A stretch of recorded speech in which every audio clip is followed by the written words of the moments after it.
So, John, if you could make a voodoo doll that worked, and you could make it of Cher, what would you do? Can a voodoo doll just force someone to make another album? Well, yeah, let's assume so. We're the wrong way around. What? We're the wrong way around. Oh, that's going to be awkward. Am I on top? Oh, well, that's nice to experiment. Some films are fine just the way they are. Other films sometimes take it way too far. But really, how could it get? Let's go beyond the box set. Welcome, everybody, to... Sorry.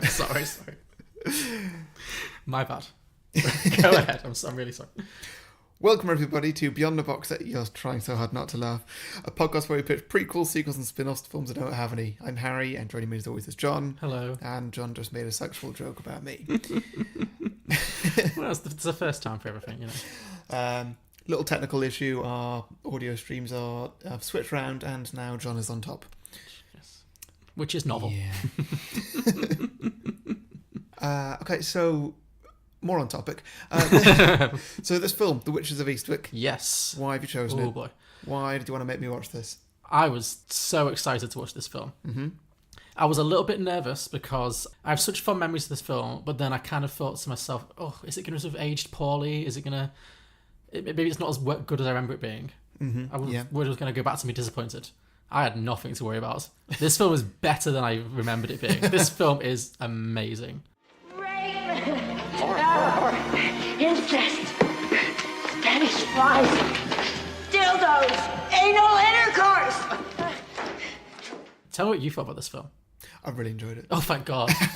I would have had to dump you. It would have been like the worst. Yeah. Although I did manage to iron all my shirts, so Okay. you know, it didn't take all my attention. Is that your rating system? How many shirts you get through? Like the fewer shirts, the more gripping the film. Yeah, maybe. Okay. There was one shirt left. Okay, so there was still, you know, a bit. There's still leeway. Okay. Yeah. Well, what did you think? I don't want to like impose my opinion on this film too hard straight away because I know it and you don't. So tell me what you thought about it as a first time viewer. When I was watching this, and I was thinking, this is a John film through and through. Did you realise that when it cropped up at the first minute starring Cher? Well, like, you know, I've got this common complaint about how actors get put up in the opening credits, and so it spoils any kind of reveal. Even like, this film wasn't really trying to do a big reveal of who's in it. No, everyone who matters appears in the first 10 minutes. So. Yeah, but I was trying to avoid it anyway. Okay. Just because that's what I like to do, and just I accidentally glanced at the screen twice, and I saw Jack Nicholson and I saw Cher. So that didn't go so well for me. But well, Jack Nicholson was amazing in this. Of course. I'm looking forward to watching more Jack Nicholson films. I'm hoping this spurs a bit of a theme of Jack Nicholson films for us. Which Jack Nicholson films have you seen? I have seen this. I have seen Batman, which we won't do obviously, and The Departed. Oh, is there something else? No, that's it. That's it. Yeah. Well, I'm surprised, and I'm not surprised because you are obviously 24. Mm-hmm. So, you know, because for me, Jack Nicholson is the ultimate movie star. There's so many amazing Jack Nicholson films. I had a bit of a shock when I went to just do my research on this film that he's now 80 years old and he's not acted since 2010. He's like retired from acting, which is why you don't see him anymore, obviously. So yeah, in terms of contemporary stuff, he's starting to move into that historical kind of phase. And, yeah, but One Flew Over the Cuckoo's Nest. Good. I'm glad you One Flew Over the Cuckoo's Nest. But yeah, he's so good in this, and this is like the perfect Jack Nicholson role. So when was this film? When was it made? 1987, so 30 years ago. So just before Batman. Yeah, around that time, I think. Yeah, 2 years before. 2 years before, yeah. Okay, well, so it was a very similar similar played role to the Joker. Well, but that's what Jack Nicholson does. He's a sexy devil. Oh, I don't really think of that one in One Flew Over the Cuckoo's Nest or The Departed. Oh, well, no, true. No, he has range. He does other things. But I mean, one of the things he does very well is being charming, but also a little bit dangerous, which I think both with the Joker and Satan are. Yeah. He reminded me a lot of... I've forgotten the character and the actor's name, but the guy from American Gods. Ian McShane. Yes. Who was playing Loki in... No, he was playing Odin. Odin, Odin, the god of mischief, is it? No, Loki is the god of Loki. mischief. What's Loki then? Odin is the god of... I don't know, the god of gods, maybe. I'm not sure. Mm. But yeah, near the end of American Gods, I thought he was going to be the devil. Yeah. Both of them have that kind of face. They do, yeah. I could easily see them in red makeup with horns. 100%, yeah. I would have liked to. Because, well, some bits of this film, I wasn't sure what the mood was, because sometimes it was quite sensible and normal and just a bit sort of over boring. Really? At points where it's supposed to be. Things like where she's in a music class. Oh, And right, she's okay. just really bored, and there's the speech from headmaster at the start, stuff like that. Mm-hmm. And then other bits where it just went crazy. Like, I'm sure that you've got plenty to say about this, but that scene where she was playing the cello and he was playing the violin, Yes. and then just suddenly it turns.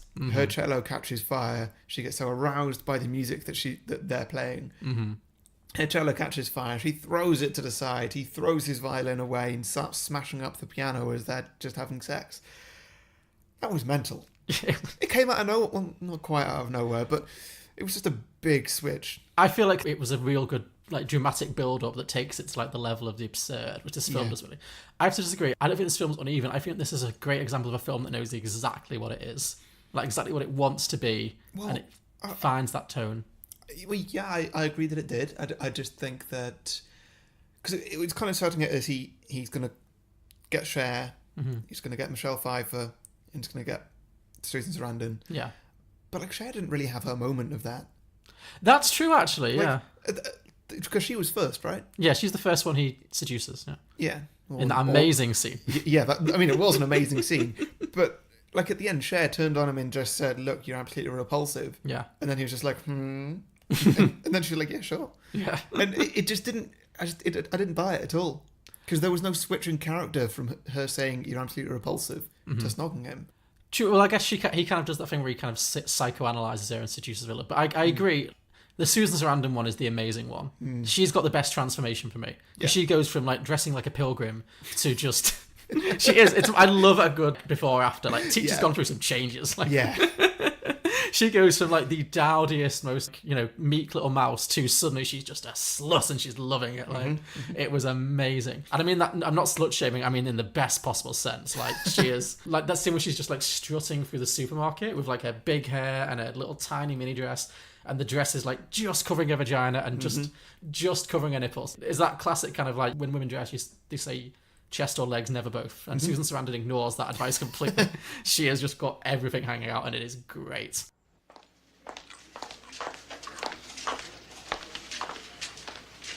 Oh, double chocolate. These are fabulous.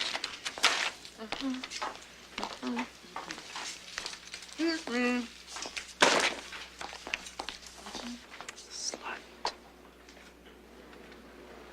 What did you say? You heard her. Did you see yourself? She's not wearing a bra. Whereas Cher is kind of fabulous already, and she just having sex with him doesn't really add or take away from her general fabulousness. Yeah. And then Michelle Pfeiffer, to me, felt like a bit of an afterthought. Yeah. It's like, oh, I need to seduce you as well because there's three of you. Like, of the three of them, they were all amazing, but I felt like Michelle Pfeiffer was a bit kind of underserved in this film. Like, it really felt like the Cher, Susan Sarandon, and Jack Nicholson show, with Michelle Pfeiffer kind of floating around, making up the numbers a little bit. Yeah, I thought so. Yeah. Also, where were her children? Oh, I just love that. That's her one character trait. She has like 7 children. She always gets pregnant, and yet her children are nowhere to be seen. Yeah. Yeah, that was good. Well, I mean, she was busy. She was being seduced by the devil. True, yeah. She wasn't in control. Exactly, yeah. I'm sure those kids were just feeding themselves, but yeah. I don't believe it. Neither do I. But I swear to God, I could barely walk for 2 days. He has this most amazing penis. It bends the wrong way. What do you mean it bends the wrong way? Wait a minute, what? I mean, it kind of bends like that. You're terrible. No, I'm not. I'm fabulous. I just found this film so much fun. It's so quotable. Like, so very, very quotable. There's so many great lines. I feel like you can tell a great film when even the throwaway lines are quotable. Like, because there's the great one. There's the Cher's speech to Jack Nicholson when he tries to seduce her. Well, I have to admit that I appreciate your directness, Daryl, and I will try and be as direct and honest with you as I possibly can be. I am positive that you are the most unattractive man I have ever met in my entire life. In the short time we've been together, you have demonstrated every loathsome characteristic of the male personality, and even discovered a few new ones. You are physically repulsive, intellectually retarded, you're morally reprehensible, vulgar, insensitive, selfish, stupid. You have no taste, a lousy sense of humor, and you smell. You're not even interesting enough to make me sick. And then there's I'm just a horny little devil, and there's all these great. And then there's all like, for some reason, the one line that really made me laugh hard, that was so totally throwaway. I can't remember who says it. I think it's Felicia. She says, "Where will the snowy egret's nest?" Yeah. It was just so specific. I loved it. What's going to happen to those birds now? You tell me that. What birds? Snowy egrets. Where will they nest? I don't know. But I don't even like the plot of this film is threadbare. Mm-hmm. Like the plot is barely exists. This film is just three sexy ladies being fabulous with Jack Nicholson. Now, you're going to have to help me with this. Did you find it a film of two halves? Because I watched it in two halves. Oh, really? Okay. Yeah, I stopped at the tennis scene. Okay. Why would you stop there? Back. Well, I didn't really have a choice. People were at my house waiting for me. Oh, okay, fine. Well, it's a film of two halves in the sense that there's, before Jack and after Jack. But Well, I really feel like the first half of what I watched, that was where it was sort of quite slow and where those boring scenes I mentioned were. And then as soon as that tennis scene happened, that's when like all cards were put on the table almost. yeah. And then it kicks up a notch. It Yeah. really does, yeah. But I mean, I could watch Susan Sarandon and Cher and Michelle Pfeiffer just having girl time. That could have been a film I would have happily watched a 90-minute version of that, because that was just as much fun for me in its own way. Yeah. Nobody in this film is coasting. That's what I like. Everybody in this film is just having the best time and having so much fun, and that's what makes it a joy to watch for me. So, Yeah. So, do you know who directed this film? No. Okay. I thought I did, but I don't. This film was directed by George Miller, who went on to direct Mad Max Fury Road. Wow. That's not what I expected. No? Well, he also directed the old Mad Max films and then came back and did Fury Road. But yeah, I can tell. Because the old Mad Max films are so much like this.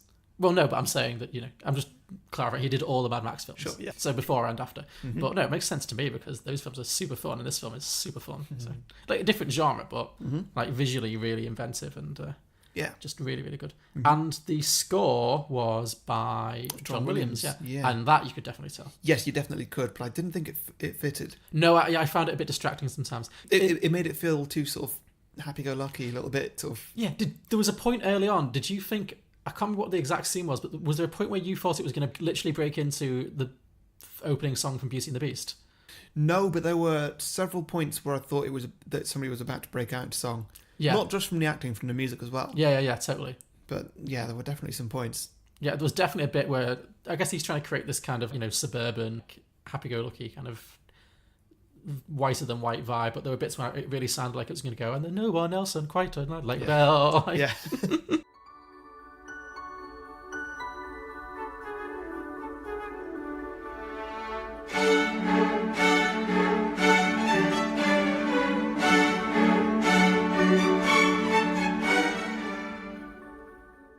And also, a little bit of trivia.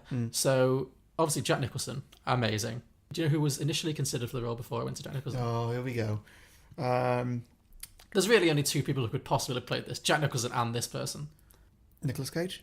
No, although maybe. No, too young at this point. Yeah. I don't know who else. Bill Murray. Yeah, I think Nicholson...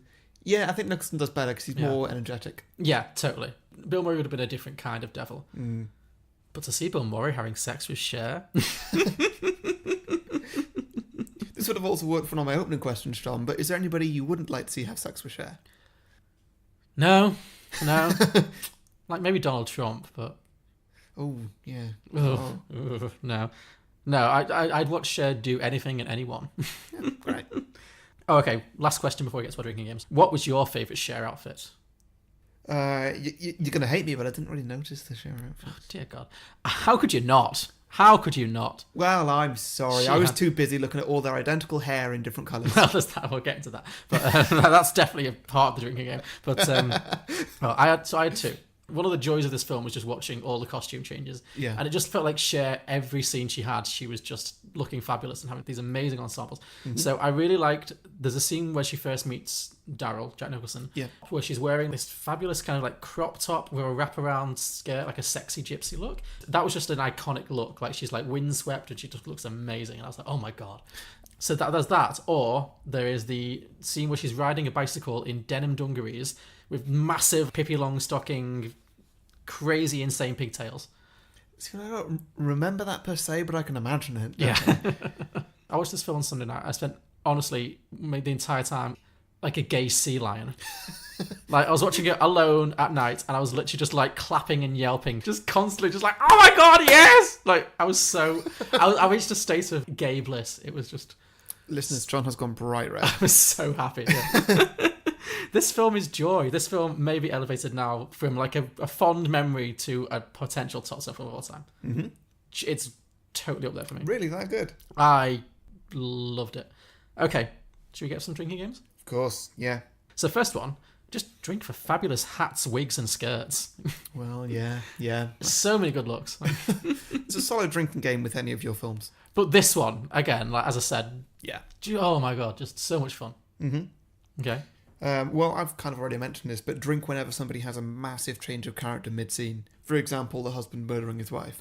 Oh, we're going to get to Felicia. Yeah. Oh, we're going to be talking a lot about Felicia. Okay, I'll skip to that. That's my next drinking. Because I feel like that was two changes. It was just suddenly just like, oh, quiet down, dear. And then go over, murder her, come back, and then just carry on reading his paper. Yeah. Okay, so let's go straight to that one of my drinking games, which we're going to spend a lot of time on, is drink whenever Felicia's at 11. Yeah. We fucking loved Felicia. To be in a movie with four amazing actors like Jack Nicholson, Michelle Pfeiffer, Sarandon and Cher. Mm-hmm. Like, she's like such a supporting role, but she may have stolen the film for me. Mm-hmm. She was just amazing. So many good scenes. Talk about this film being quotable. Dildos! Anal intercourse! Whores! Rape! Incest! Spanish flies! Dildos! Anal intercourse! She was incredible. She was so incredible. I don't know what my text tone for the week's going to be. But yeah, I will say that I did find her death a little bit abrupt. Yes. I didn't realise she'd even been killed until it cuts to the scene with the ambulance. And it's like, oh, the husband killed her? What? I got it when it happened, but I wasn't 100% sure. Okay. Just because, I know the way they hinted it with the music and the thunderclaps at the same time. Yeah. But yeah, it was a little subtle. Weirdly. Yeah, considering nothing else about that was subtle. Like, it was, and it wasn't subtle. Mm.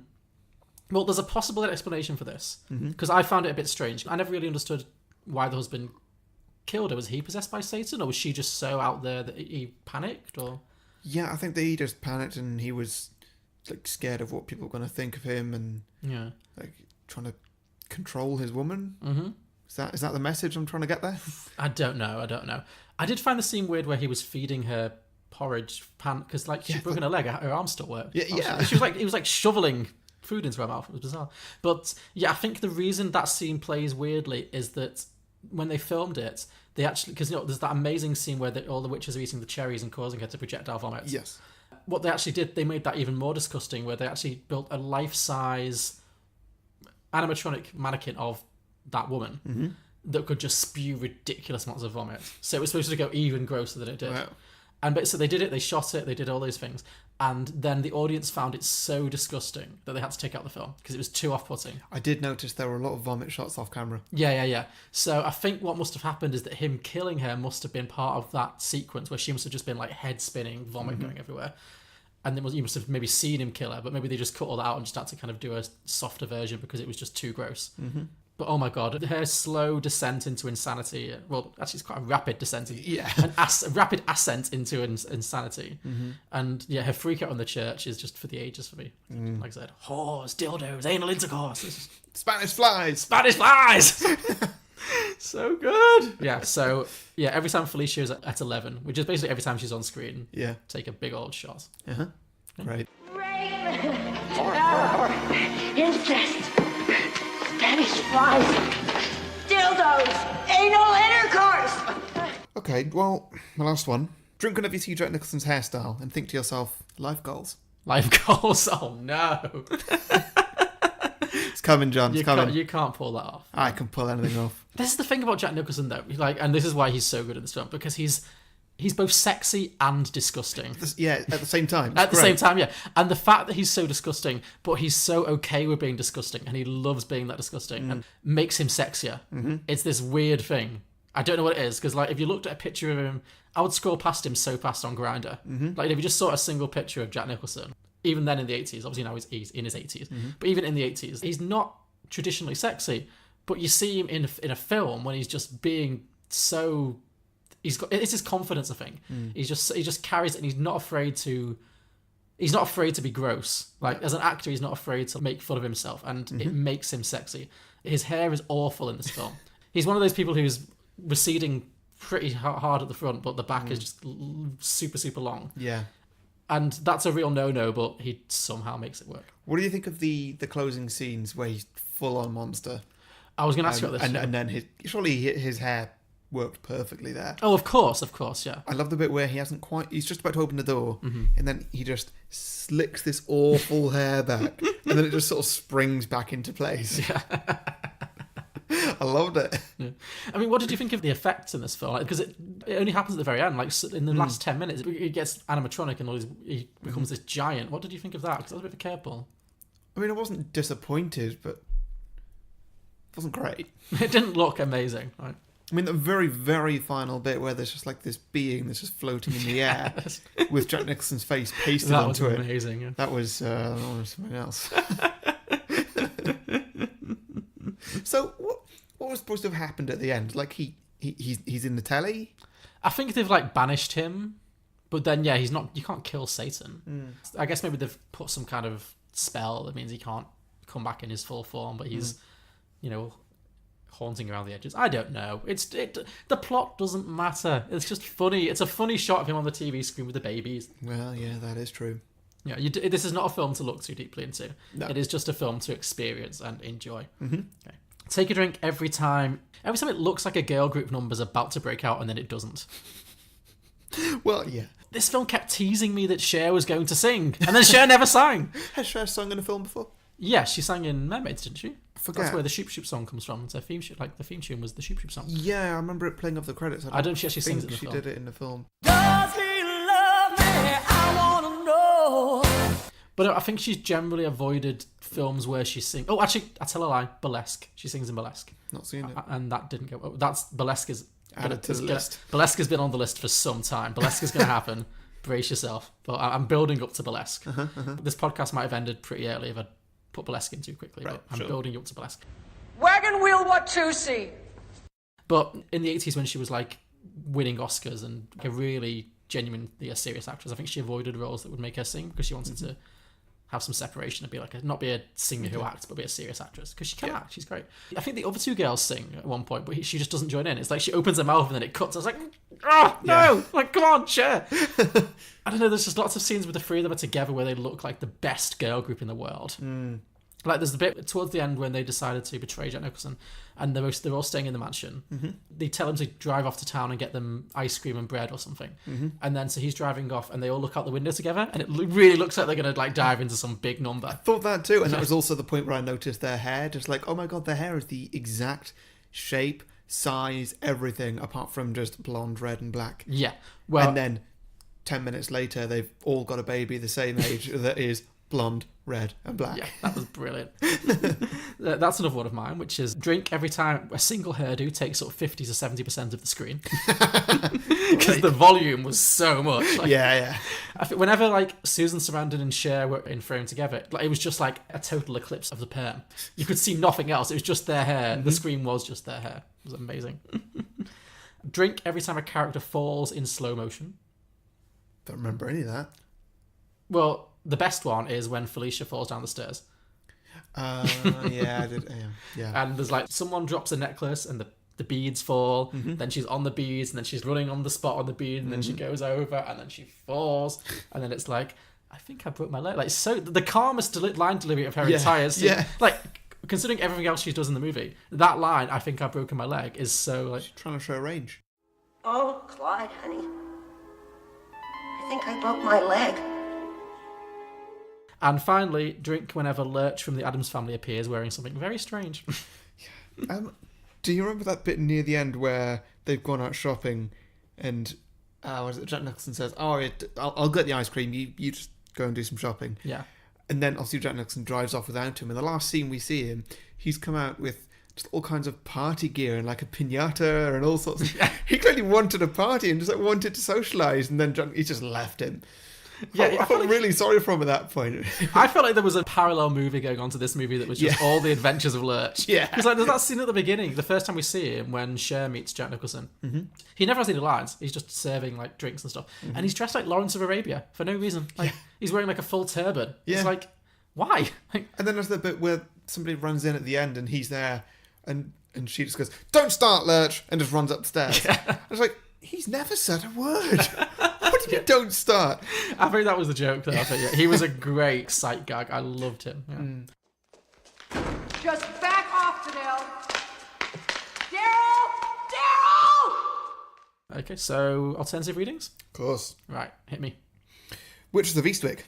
More like devils and voodoo in Eastwick. Yeah, bitch. Okay, Witches of Eastwick. Menopause can be murder. Yeah. Witches of Eastwick. What woman wants to do to Jack Nicholson? Oh, that's very similar to my next one. Witches of Eastwick. Everyone's hungry for the D. Witches of Eastwick. In a world where Cher is playing Batman. Here's Batman 89. Is Cher playing Batman now? Imagine if she was. Yeah. I would watch that movie over and over again. Mm-hmm. Okay, finally. Witches of Eastwick. 3 40-year-old women have to literally fuck the devil to be allowed to star in a movie. Oh, It's true. It's sad but true. It's sad but true, yeah. This movie would not get made today. Well, maybe it would, but yeah. Oh, maybe it would in some kind of remake. Oh, okay. So I sense that's leading up to your sequel. So Yeah. Okay, so mine I've called Wizards of Wakefield. Wizards of Wakefield. Oh, I'm sensing a local theme. Yeah. Wakefield is a beautiful city just outside Leeds. Well, it's a city just outside It's Leeds. a city just outside Leeds. So this one's going to be a straight remake, but I'm going to do a bit of a gender swap. Okay. And I'm going to cast Simon Pegg and Nick Frost as our main characters. Okay. With a director, Edgar Wright. I see. So they're playing Cher and Susan Sarandon? Yeah. Okay, cool. Is there a Michelle Pfeiffer? Not as planned. Okay. She was kind of forgettable. Yeah, she was. Like, she was I forgetful. I love Michelle Pfeiffer, but in this, it wasn't her fault. I think they just didn't give her enough to do. But, yeah. I mean, I decided on casting these two, and I couldn't think of a third person to go with them. But then I decided, do I need one? Yeah, true. Not really. Could have been the guy from Space 2 did the painting in the basement. I'm working, Tim. Working. Do you understand? No, sorry, got me there. Trying to avoid cliches by not actually placing my brush on the canvas. Wow, right. Using my penis. Finally. Do you want to see? Yeah, I'm not really sure if he's got the gravitas for a film like this. I don't know. Fair enough. Simon Pegg and Nick Frost have done so much since then. True. Without true. him. Yeah, they really left him behind. Okay. Anyway. And most of the cast of Space. True. Yeah. Well, okay. Continue. Anyway, yeah. So Simon Pegg is Susan Sarandon. He is a boring drama teacher in his school in Wakefield. Okay. And obviously he is best mates with Nick Frost, who is a sculptor of erotic statues. Excellent. And Nick Frost has 7 children. Okay. Wow. Who all happen to be in his primary school. So I might have sort of mixed and matched a few characters here and taken some elements. So Nick Frost is essentially Cher and Michelle Pfeiffer at the same time. Yeah. Because he's got Cher's job, but Michelle Pfeiffer's children. Okay, sure, yeah. And so does Simon Pegg teach those children? Yes. Okay, cool. But also in a weird scenario, they actually live together. Okay. Are they like a couple or just like housemates? That's housemates. Okay, cool. Yeah. I mean, knowing Simon Pegg's normal characters, he's just not got his life off the ground. Fair enough, yeah. So much like the characters in Witches of Eastwick, they're like both single guys, just pals and cool. I'm on board. Nick Frost is all about his kids. Yeah, cool. So one day after we see what is clearly the worst school play ever in the world, obviously by Simon Pegg's drama class. Yeah. The headmaster, Jack Nicholson, does the most boring speech afterwards. There's sort of like a PTA speech or something. No, all the parents are there, but like nobody cares, nobody wants to be there. And everybody in the audience, especially Simon Pegg and Nick Frost, I'm just going to call them Simon and Nick. Okay, yeah. Everybody's just wishing that it was over and there was some excuse to leave. Okay. So we want something to happen. And so as the speech goes on, the stage lights start to get brighter and brighter and brighter until eventually a few different things start catching fire, like in the ceiling and stuff. The fire alarm goes off, the sprinklers go off, and it's raining everywhere. Everybody gets up and they panic to leave, but the headmaster really wants to finish his speech, so he carries on talking. But obviously the stage lights, they're pointed right at him. It's getting brighter and brighter until his toupee catches fire, which is then when he stops. Okay. He then instructs everybody to just go home and we'll deal with this later. School's not going to be open tomorrow. Just go home. And to where Simon and Nick look at each other and just go, "Way!" and then just go straight to the pub. Okay. Leaving their children. Yes. Forgetting about Nick's kids completely. Okay, cool. That's fair. Michelle Pfeiffer left her kids repeatedly, so... Yeah. So is Nicholson a main part as this headmaster, or is that like a cameo? It's just a cameo. Okay, cool. That's it, done. Well, that's him out of retirement. That's his first film role in like 7 years, so yeah, tempted him out of retirement, so... Cool. Continue. I wonder if he'd do it. If he'd come out of retirement for a cameo.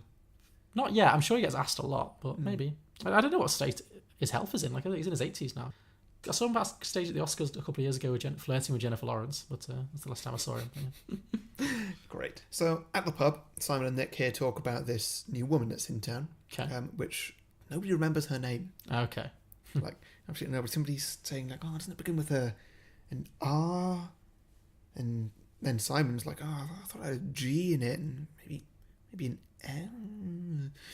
And finally somebody goes, Regina Phalange.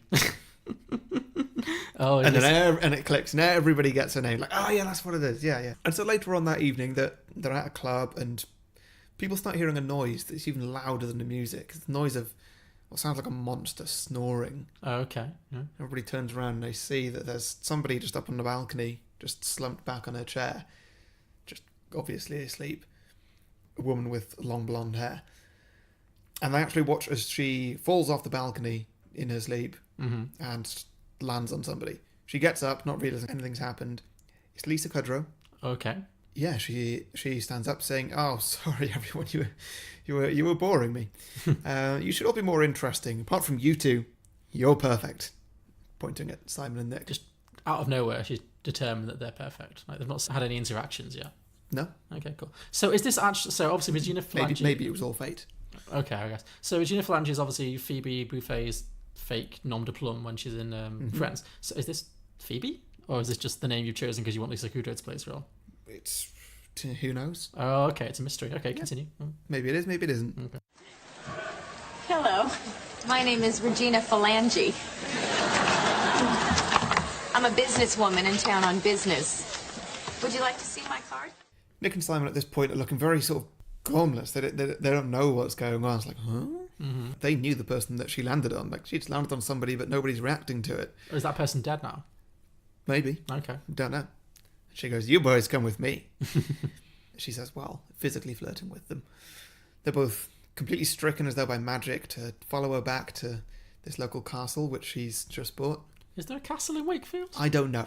Maybe there is, maybe there isn't. Castle/mansion. I don't feel like it's a castle or a mansion town. There are some pretty fancy places in the outskirts of Wakefield. Okay, yeah, I guess. Fair.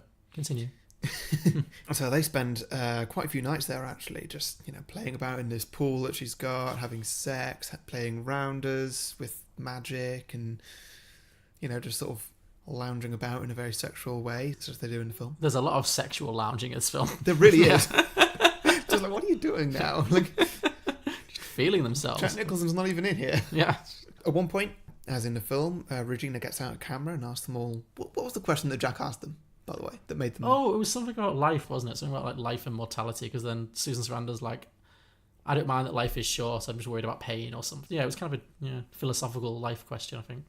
Well, essentially, there's a question here which gets them to explain the ways that they are most scared of dying. Oh, okay. Oh, because that's what it built to, didn't it? Because yeah, pretty much. It was, what are your fears? So, yeah. Yeah. So, Nick says that his worst fear is all of his friends getting picked off one by zombies and then him getting picked off the last. Oh, okay. Simon Sounds says familiar. Simon says that his worst fear is getting teleported out of a spaceship into the vacuum of space itself. Also sounds familiar. Yeah. There's more scenes after that. Let's just pretend that that's just the thing that they say quite subtly. Mm-hmm. So that evening, Regina finally lets them go home for once after they don't know how long. Days, probably not Just weeks. a sexual lounging and talking about the deepest fears. Yeah. I guess so, yeah. Cool. Yeah. Yeah. Well, I mean, they're entranced by the devil. and all No, this it doing sounds pretty appealing. Yeah. And so they get Home home. worst weekends. They get home, and Nick's kids that they're all there. Where have you been, Daddy? There's no food. We're hungry. I'm glad we're addressing this. Yeah. And Nick and Simon suddenly see what's happened. That they've been so taken with Regina that they've completely forgotten about their lives and their responsibilities. Obviously, they feel awful. Mm-hmm. So they don't go back to Regina for ages, even though they were expecting to come back like one night later, maybe. Mm-hmm. And so they've actually come back because there's a funeral happening for that person that Regina killed in the nightclub. The guy she landed on. Yeah. Okay. And so on the morning of, she actually comes around to offer condolences. Can that maybe be the guy from Space 2 now gets to be in any of the movies? Ah, there we go. Even if he gets no lines, he just gets to like be in the coffin. Like, he's dead. Yeah. She comes around that morning to offer condolences, well, which obviously makes them quite mad. Like, they suddenly realise what's going on, that this has all been a big ruse for her to just get them. Mm-hmm. Like, they didn't even want to go to the club. How do they suddenly realise what her name was? Why did nobody know? And she killed her friend. So they tell her to just fuck off and give them some time, which is exactly what she does. Yeah. The next day, we wake up, full zombie apocalypse. Oh, okay. Is this like full Shaun of the Dead style? Full Shaun of the Dead, yes. Edgar Wright still directing, so Yeah. probably could be quite similar. Mm-hmm. Full zombie apocalypse, which goes on for a little bit, and then there is a government announcement saying that they have put a teleporter in space between Earth and the moon, and that's going to teleport everybody to the moon. That's the point where Simon Pegg goes, wait a minute, this isn't right. This seems far-fetched. This is... Something's up here. Mm-hmm. And so he says this is her. Nick's like, well, what can we do to stop her? Like, oh, she must have a way of doing this stuff, like some kind of a book or something. Like, she must know how to do this. So they go to her mansion. Well, they fight through the zombies to get to her mansion / castle in the outskirts of Wakefield, where they act seduced by her, which she falls for. Where they pretend to be seduced by her, did you say? Yes. Okay, cool. Which she falls for, and for one final night of passion, which obviously they both enjoy plenty. I'm literally picturing a really vivid sex scene with Lisa Kudrow, Simon Pegg, and Nick Frost. Mm-hmm. And I'm not hating it. No. I'm not saying I'm not a little turned on by that. While she's asleep, they make a voodoo doll of her, and they run away in the morning, and they hide in the church. Okay. They think the one place that she can't get them. Yeah. Mm-hmm. And so they start messing with her with this voodoo doll, which, remember, Nick Frost was a sculptor. Oh, okay. Yeah. What kind of sculptor was he? Erotic statues. Okay, yeah. Well, did you notice, it really made me laugh, when Cher makes the doll of Jack Nicholson, did you notice it had a massive erection? Yeah. I loved that. See, I'm guessing this one's going to have, like, giant boobs and, like, yeah. Yeah, all sorts like that. Yeah, okay. And so, well, Nick's in charge of this voodoo doll first, and he just starts doing all kinds of weird sexual things with it, which we then see Lisa Kudrow have to act out. Such as... So I'm not going there. You say what erotic? I'm genuinely concerned. What erotic things would a person do with a doll? Right? What would you do with a doll? A doll of Lisa Kudrow? Yeah. Not much, probably. Like, Ah, don't know. Like, is he shoving it up his bum? Like, I don't understand. Like, if it's like a little, he's making her do things. he's making her do things. So it's just like, is it like when you're a kid and you get two Ken dolls together and make them go like boom, boom, boom? For like, Okay, yeah. So he's got Lisa Kudrow in one hand. He's got a Ken doll in the other. okay, Stuff's happening. okay, fine. Maybe that Ken doll is Matt LeBlanc. Yeah, at last, the one that everyone wanted to happen. I like they did that all the other cast of Friends in this, but just as extras. Yeah. Jennifer Aniston is Lurch. Like, Yeah. Yeah, I like that. Friends finally meet Spaced. yeah, and it's finally the reunion, but it's really disappointing because 5 of them have no lines. After a while, Simon takes over, and they actually do start torturing her in a way that will make her try and come and find them. Okay. So that's exactly what happens. She does find him at the church eventually, after going through a lot of pain and essentially turning into a monster because of that. She gets in the church, and they instantly pour the font of holy water over her. Okay. Is that right, church terms? Yes, I can confirm. Holy water, yeah. Thank you. In a font, yeah. Yeah, they pour that over her, and she essentially melts like the Wicked Witch of the West. Oh, okay. And drains away into a stream nearby, going off into the Yorkshire countryside. Oh, beautiful. Cut to 1 year later. Mm-hmm. They're all living at this castle/mansion. So this is Nick Frost, Simon Pegg, and Nick Frost's many children. Yes. Okay. Maybe he's even got more by now. Who's the mother of all these kids? Like, I don't know. Well, they never said who the father was of what's her face's kids, did they? True. Well, no, they did. Well, I think her husband had left because all those kids driving him insane. Well, maybe it's the same. Yeah. Okay. We cut to 1 year later, where that's happening in the garden, and they're all playing in the garden. One of them goes down to a stream at the bottom of the garden. He sees there's this red liquid in a pool of still water, and he looks into it. Mm-hmm. We see a shot where we just see this kid reflection in this red liquid, and just an absolute glimpse, we see just his eyes shine red, Okay. and then cut to black. Ooh, okay. That's it. I like it. I can see that. I like the Wakefield setting. I think there's not enough major Hollywood productions being made in Wakefield, and it's about damn time. Yeah, very good. I like it. So, Good. my turn? Yes, of course. Okay, Is cool. it based in Yorkshire? Mine is not based in Yorkshire, I'm afraid. So, Well, I guess one of ours is better than you definitely yours. win the local, yeah. Okay, so normally, as you know, I make my sequels based on problems I had with the original film and trying to fix a problem I've had with the original film. So I kind of struggled this week because I have no problems with this film. I love this film. So all I could think about was I just want more. I just want more of this. So I've done a direct sequel, and it's called The Witches of Eastwick 2. Fuck men. Fuck men. So that was the message of this film for me. Sure, yeah. So it is a direct sequel. It's still set in America, not Wakefield. So you can have that. So in this version, so obviously at the end of the first film, Cher, Michelle Pfeiffer, and Susan Sarandon have had babies by Jack Nicholson, and they were like identical with different coloured hair. And yeah, so this film is set in 2017, so it's 30 years later. And in the opening sequence, we see like maybe a montage of those kids growing up, and we see that of course those kids ended up being nightmares because they're 50% Satan, so they're going to be little hellions. So despite their mother's best efforts, they all ended up turning into a life of like petty crime and vandalism. And actually the three of them all end up going to jail in their late teens for burning down a church while the priest was still inside. So the priest was burnt to death inside the church. Right. And so the three kids go to jail for arson and manslaughter. That explains why they went to jail for such a long time. And the three mothers, Sarandon, Cher, Pfeiffer, were kind of so ashamed of what had happened that they were forced to just leave Eastwick forever. So they just left.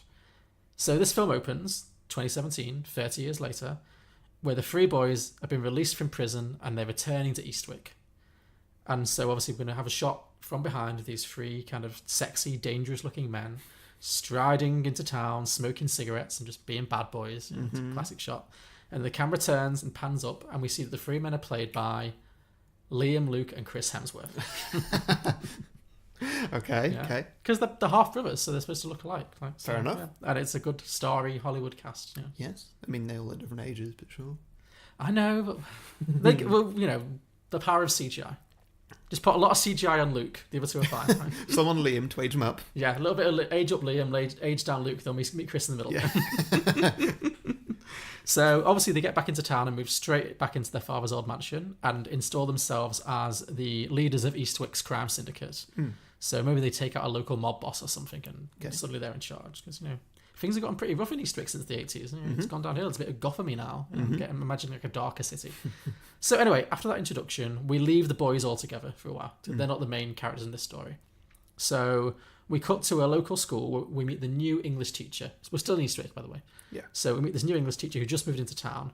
And like Susan Sarandon, she's very kind of nervous. She dresses very plainly.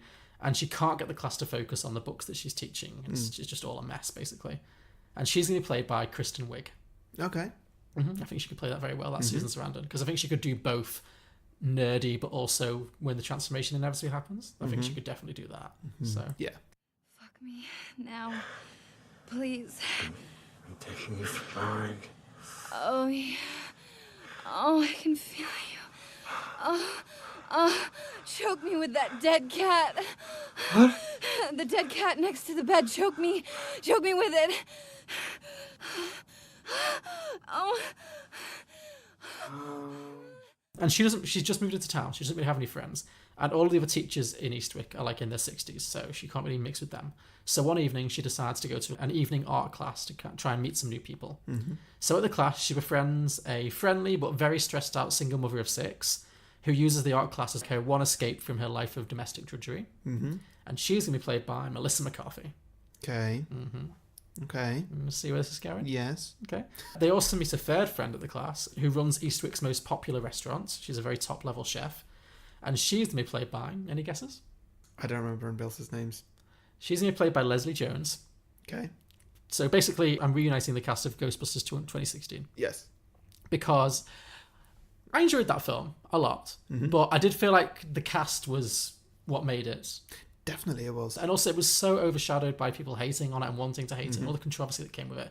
I want to put them together in another film that's just going to let them be fun and funny and just make use of their comic talents and their chemistry without this whole burden of people being like, it's not as good as the original. Because I feel like Witches of Eastwick fans aren't like Ghostbusters fans. I feel like Witches of Eastwick fans are hardcore fans are mostly going to be gay men. I think gay men are okay with things being remade and changes subverted. We're not going to be like super, defensive of it. So I'm giving them another shot. Okay, so these 3 women quickly become best friends, and we get some kind of really fun scenes of them hanging out, drinking mimosas, talking about boys, etc. Just questioning, were there not 4 women in Ghostbusters? Oh, we're going to get to Kate McKinnon. Oh, Don't right, think okay. for a second I've forgotten Kate McKinnon. So they're hanging out, drinking, talking about boys, and just being fabulous together. And at some point, either Melissa or Leslie is going to say, hey, did you hear the Van Horn brothers are back in town? And Kristen Wiig's like... Oh, they took his name. Yeah. So Kristen Wiig's like, doesn't know who they are. And also, of course, Chris Hemsworth, also in Ghostbusters. It's a full cast reunion. I'm aware. Yeah, okay. Just making sure. So Kristen Wiig obviously doesn't know who they are. She's new in town. So that's where we get the inevitable kind of exposition where they're like, oh yeah, blah, blah, blah, blah, blah. It's these guys. So long story short, we'll cut some scenes here where through the magic of cinema, they each individually end up meeting one of the Hemsworth brothers. I don't think it really matters who meets who. I guess it's a bit of a shame for whoever gets Luke, but whatever. Oh, poor Luke. No, I'm just being honest. I'm imagining some really funny over-the-top seduction scenes, which I think these actresses could all do really, really well. Definitely, yes. So maybe Luke Hemsworth starts, he meets Kristen Wiig, and he starts, reading chapters from Lady Chatterley's Lover, because she's an English teacher. And she's just having an orgasm right there on the school desk, just the power of his words.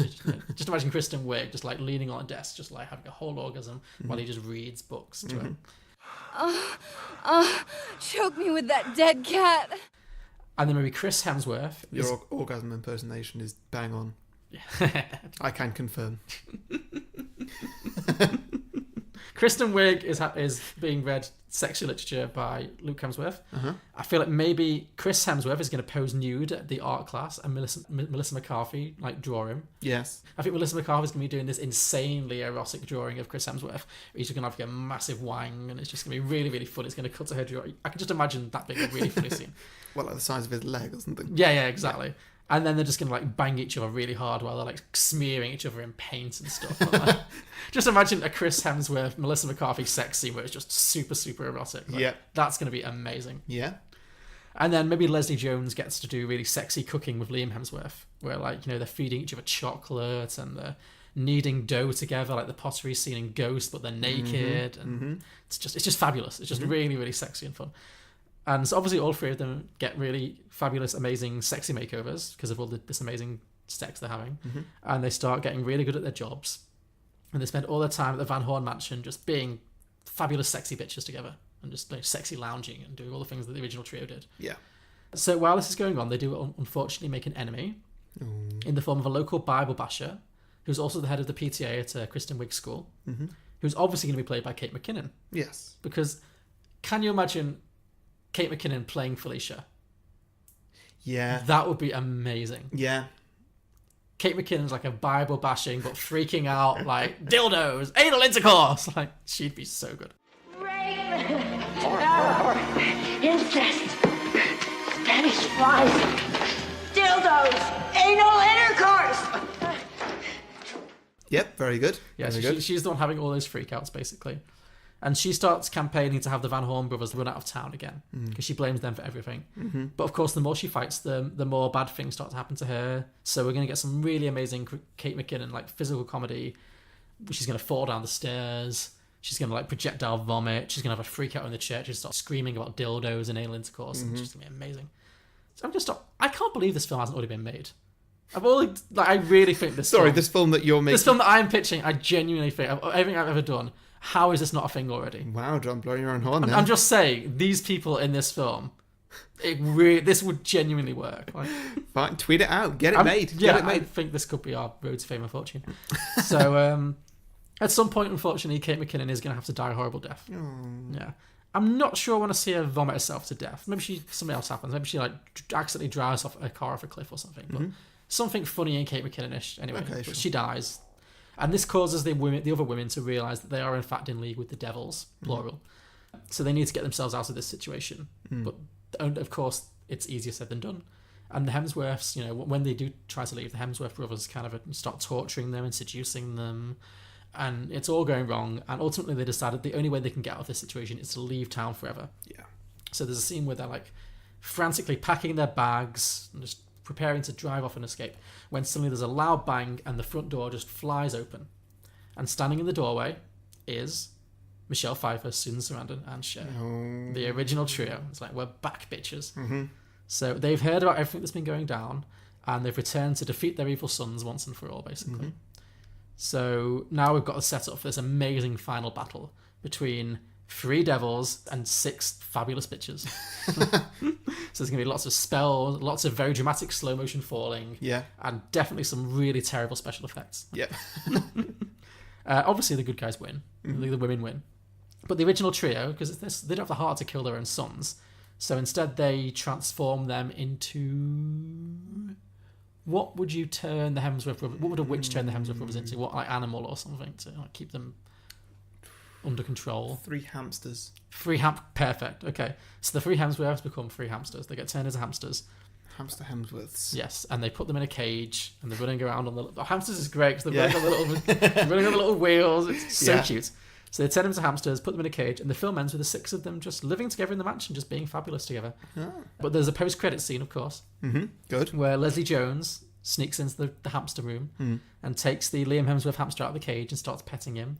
And his eyes start glowing red. And then she's kind of mesmerised. And then the other women rush in and maybe smack him on the nose with a little rolled up newspaper or something. Go, Leslie, no! And they put him back, and then the film ends. Great. Yeah. Oh, I like how we both did a post-credit scene with red eyes. Yeah. It's inevitable. Yeah. Oh, great. That was amazing, John. Yeah. Don't you think that could be a real film? I genuinely, yeah. Yeah. Excellent. That would be great. Any questions? No.